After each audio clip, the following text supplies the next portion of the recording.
আপনি কুকুর পালেন, কুকুরের খুব আদর করেন, এই জন্য আদর হচ্ছে কুকুর আপনার কাপড় ধরে কামড়ায়। কুকুর যদি কাপড় কামড় দেয়, ওই কাপড় নিয়ে নামাজ পড়লে নামাজ হবে না। ওই কাপড় যেখানে কামড় দিয়েছে সেখানে কুকুরের লালা লাগছে, লালা, আর কুকুরের লালাটা নাপাক।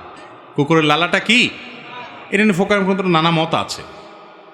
তো কুকুরের লালা এটা নাপাক, এই নাপাক হওয়া এটাই বিশুদ্ধতর মত। এই জন্য আপনার ওই কাপড়ের ওই জায়গাটা যেখানে কামড় দিছে ওই জায়গাটা ধরে ভালো করে কুকুরের জুটা পাক করার নিয়ম অনুযায়ী আপনাকে বারবার ধুয়ে কি করতে হবে, পাক করতে হবে।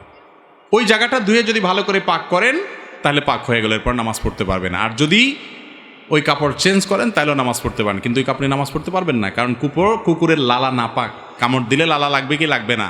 কুকুরের এমনি অটোমেটিক সারাক্ষণ দৌড়ের উপর থাকে, তো আস্তে আস্তে হাঁটে না, তো এতে অযথাই দৌড়াদৌড়ি করে, যার কারণে কি হয়, মুখ দিয়া অনবরত লালা আসতে থাকে, এই জন্য কামড় দিলে না পাক।